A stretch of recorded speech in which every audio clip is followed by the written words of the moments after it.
Greetings, everyone. My channel will be taking a little different turn. I have been the self-professed narc abuse escapee. However, that's just the beginning. There is a well-known challenge, if you will, for all people who have actually made the peak of Mt Everest. Getting to the top is only half the challenge. If you want to live, you also have to climb back down. So I'm climbing back down from the peak of my personal Mt Everest, which is recognizing that I'm a child of a narcissistic family structure with a narcissistic mother and an enabling father who doesn't seem to have his own will to assert, a golden child sister who I do love, however, I do see her limitations, an older sister who was scapegoated terribly and who received more tongue lashing than I did, and an older brother who my mother sexualized in her own way. And my parents are still alive, but there's a story here. There they are.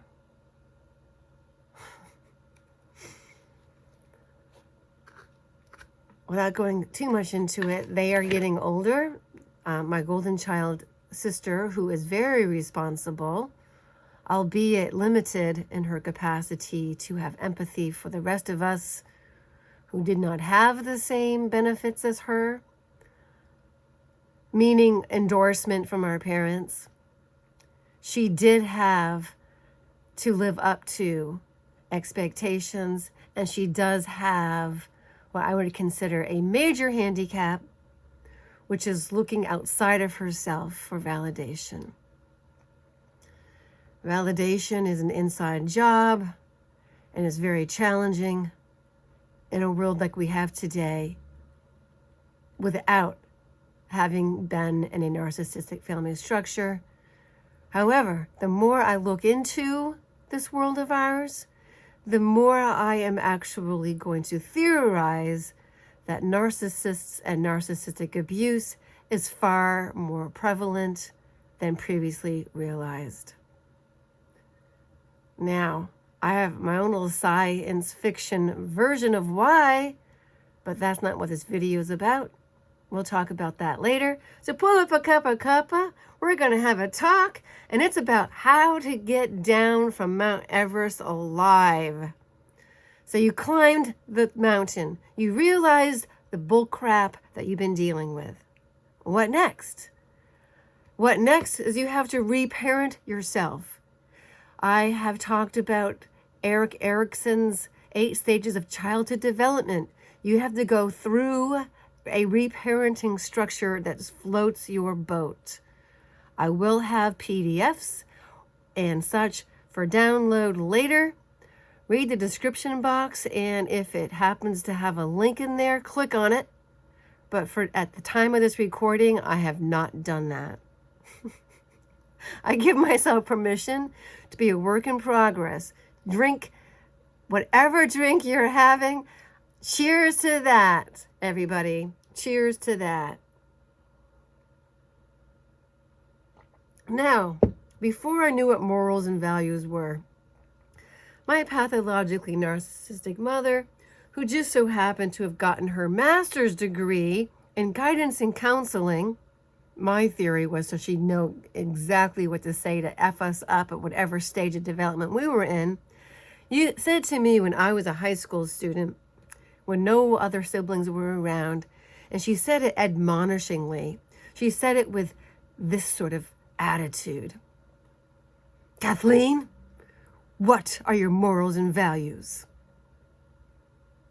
You have to have morals and values. You cannot live your life without morals and values. Well, She didn't tell me what morals and values were. She didn't demonstrate what a parent would, what a moral or a value was, nor did she tell me what hers were. Instead, she asked me, demanded of me that I tell her what my morals and values were.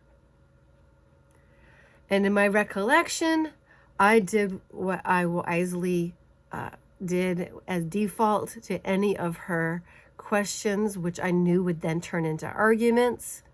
Not only would they turn into arguments, they would turn into verbal abuse. She would then pick apart what my morals were. She would then pick apart what my values were. So I chose to keep it buttoned up and not say anything. So now that that question's been put on the table, and I've let you know that she did not give me the answer of she didn't demonstrate what they were. She didn't let me know what hers were. Yeah. So I now am at a place of, what are my values? This is put the morals aside, because that morals, it's like, almost sounds like something you would have with porridge. Curds and whey, morals and values. Values. What are values? Well, I'm learning that I did not have value in myself. I wasn't valued for me. I wasn't valued for what I actually was. I was valued only in what I could do for this person. Her. That person right there. That one. Not this wonderful man, but this. That creature who probably came from, in my sci-fi theory, the planet that blew itself up. Because can you imagine a planet of narcissists? They would blow themselves up if they were all the same, because they would rather destroy anything and everything than for somebody else to have it. They would rather see you have a terrible life so that they can feel better about themselves, and then for you to have a good life so that they could be happy for you. Except for the golden child. And of course, my mother was responsible for the golden child getting in, because she knew Senator Jeffords. She could have been a senator's wife, she reminded our father throughout my childhood. But of course, she only dated him. And of course, I think if he found out what she was all about, she could have been a senator's ex-wife. And whenever they got into an argument, she would tell him. And the arguments were over nothing. It was over her wanting to be the Ombo, the almighty big one, to do all the rules, to be the one that was the dictator, the Mussolini of the family.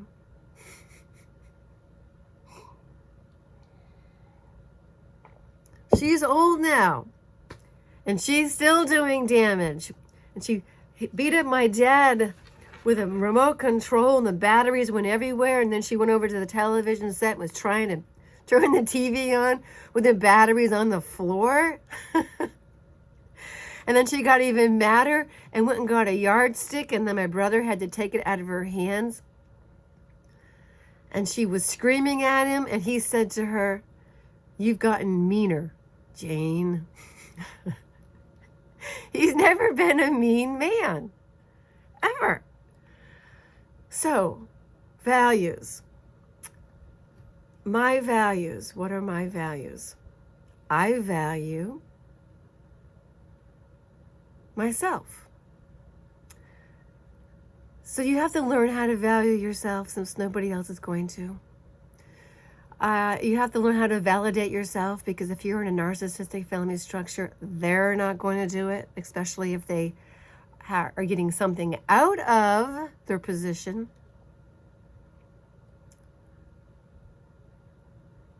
I value beauty in the form of nature. I have picked up trash in my neighborhood just because I value the appearance of the natural beauty as opposed to the garbage. So I have picked up garbage. I gloved up and picked up the garbage. I've lived in neighborhoods where there is no garbage. And now I live in a poorer neighborhood, But I would rather live a humble existence than to be in opulence with an abuser. And I essentially left opulence so that I would not be with an abuser. And I value the opportunity I have to climb down off of Mount Everest, my Mount Everest, and to then do the hard work, the heavy lifting of getting back down to base camp.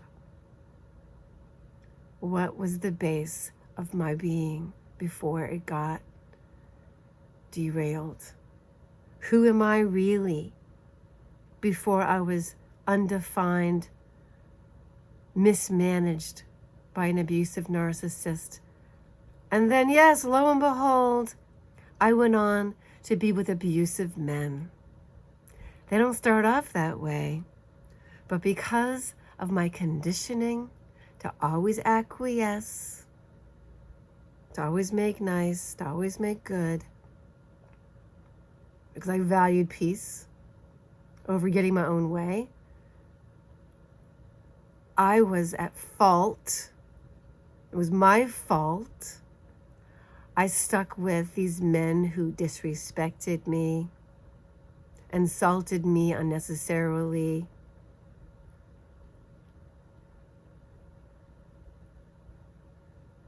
because I was always trying to improve. Oh, maybe I could be a better person.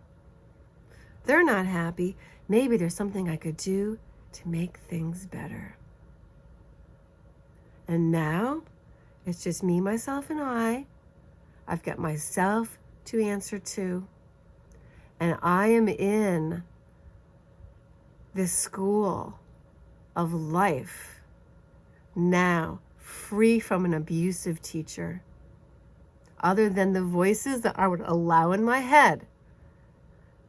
So, what happens with people in the death zone on Mount Everest?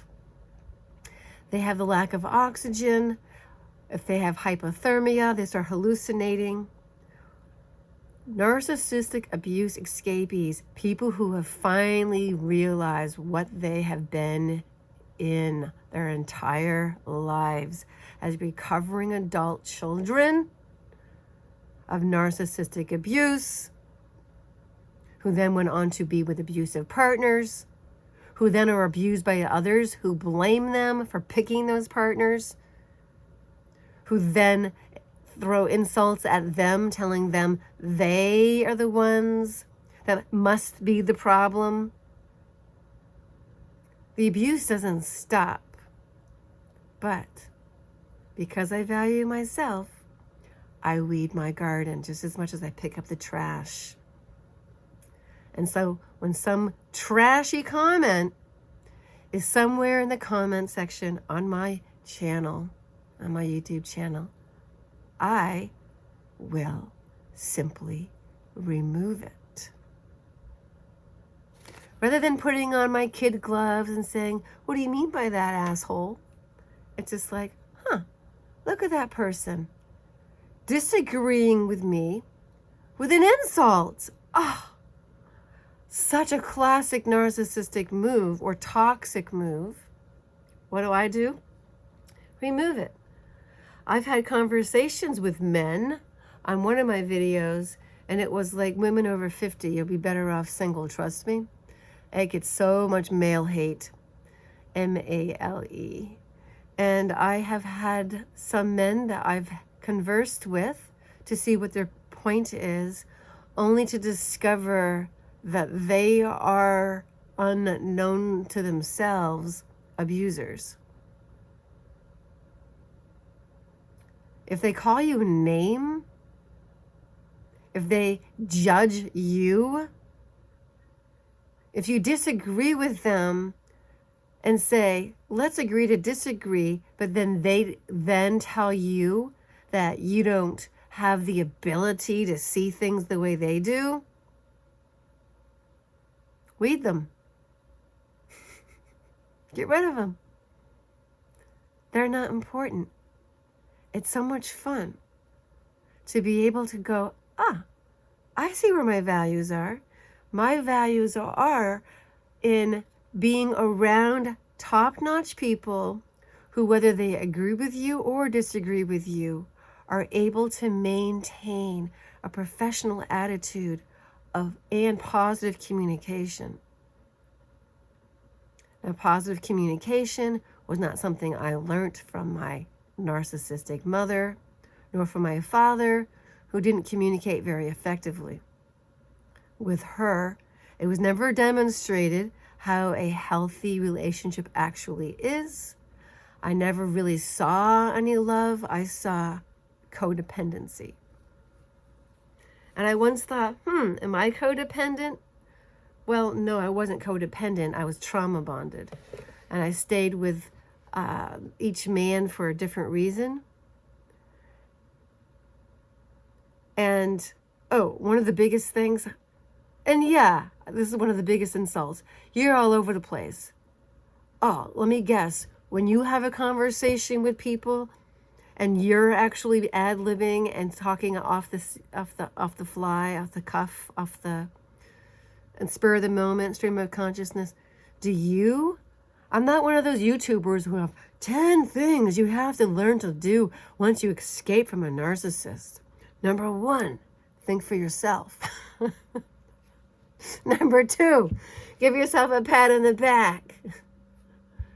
Number 3, pay attention and monitor the thoughts that are going on, because just because you've escaped the narcissist does not mean the voices in your head are gone.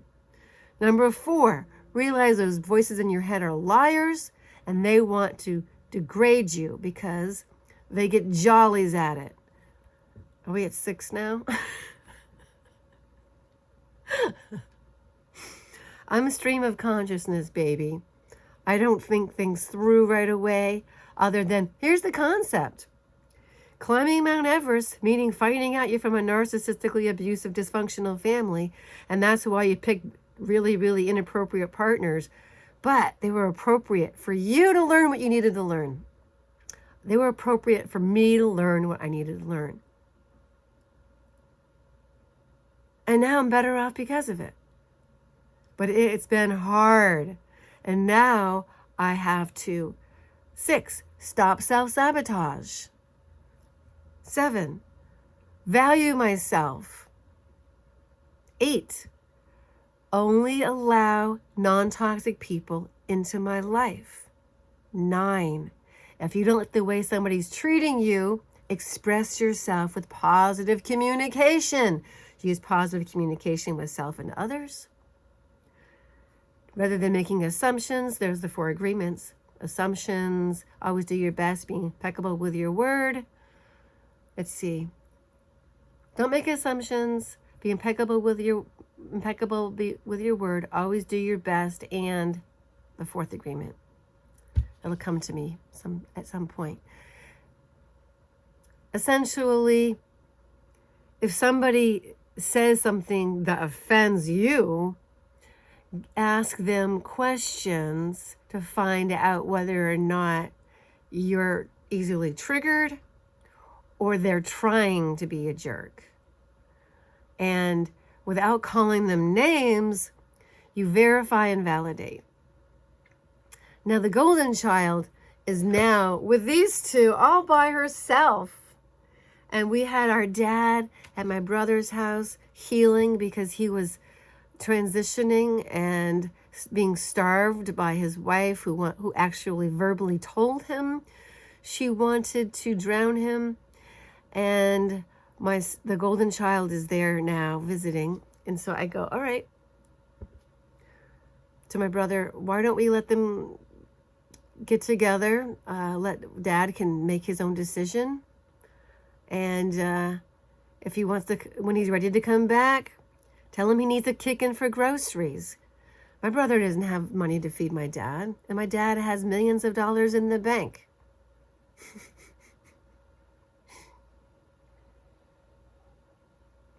Will I see any of that money someday? You can't be counting on it. You can't count on it. Just like you can't count on endless supply of oxygen when you climb Mount Washington. You can't count on the snow not giving way if you're stepping over a crevasse. You can't count on a Sherpa if you've got hypothermia and you can't move your body anymore and you're in the dead zone. So I'm currently climbing down, going through the dead zone of my personal Mount Everest. So, where are you in your journey? Where are you in your life? You know, recovery takes a long time. It's not an overnight thing. And that's something I'm giving myself carte blanche, if you will, to take the amount of time I need to do the healing I need to do. And at the same time, and yes, this will happen, I'll do a more formal video with like things written out. This is how I did it. This is the discipline. Boom, boom, boom. But here's the deal. Self-acceptance, radical self-acceptance, self-forgiveness to yourself. And you do not have to forgive your narc parents. You don't. Know what they did. Know you're never going to be validated. They're never going to say to you, oh my God, did we ever mess up? Boy, did we mismanage you. They're never going to say that. And my ex-narcissist in my life, who 2 out of the 3 are doing great. That last one, I don't wish anything terrible onto these people, but I can guarantee you the first 2 would love it if I self-destructed. They would love it if I self-sabotaged. They would love it if I was depressed. Ah, that's right. The men commenters, the number one thing they all want to say to me, oh, you're single and depressed. It's on the top, one of the most viewed videos in my channel. If you look at my channel, and you will see it in the top 6. It could be number 4 now.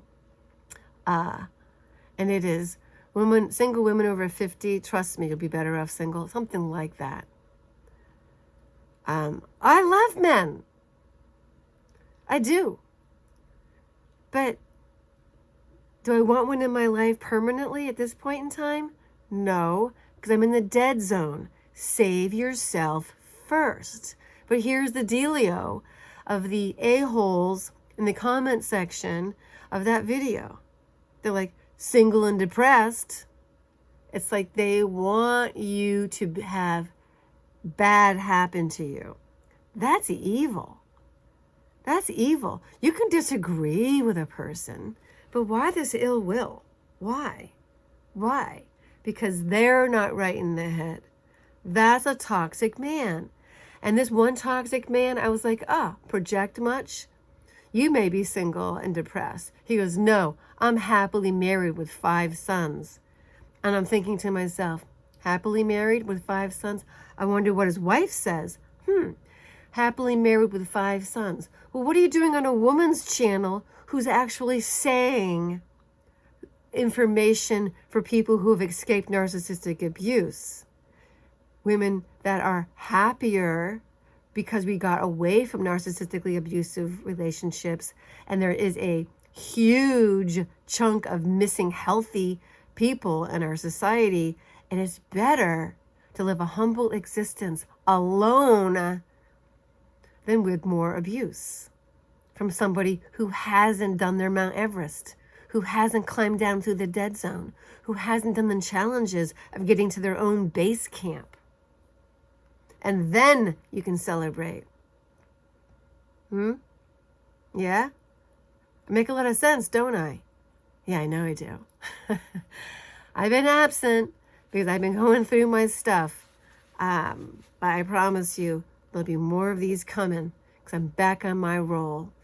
Right now, it's the summer solstice of 2024, the longest day of the year, midsummer, and I am at this wonderful peak of personal understanding, of putting value back into me.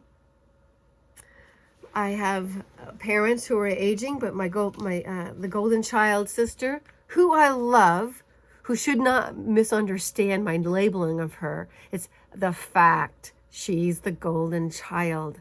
She didn't have it as hard as us, but she had it difficult and challenging in another way, which is the poor thing never had hardship.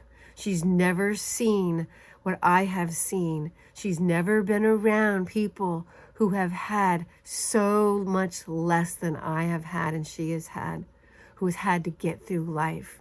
So she lacks empathy and compassion. So she's one of those rich bitches who doesn't understand that people who have been through a very difficult life don't have as much as you. Oh, one of my insulters on my YouTube channel made fun of my shoebox kitchen and told me I was drinking box wine. Enjoy your boxed wine. These toxic people cannot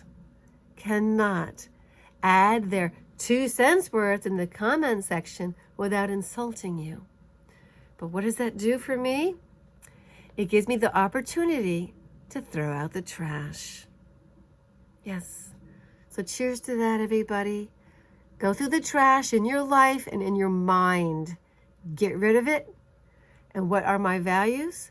I value a beautiful existence with value in it, that people who know me and love me listen to what I have to say, offer their information so that they then allow me to listen and empathize with them, to understand what they are going through, to be able to be privy to their joys as well as their trials. So that's what life's all about, Charlie Brown. To be a good human, to be a kind person without being a doormat. Yeah. Okay. Mwah. Have a great day and happy midsummer. Be able to create the life you want, knowing the hazards, especially the ones that have been ingrained in here. Negative self-talk. You have to learn to shut it up. Shut up. Go count the hairs on the cat. Go count the fibers in the rug. Poof. They go away. Just like those negative comments on YouTube.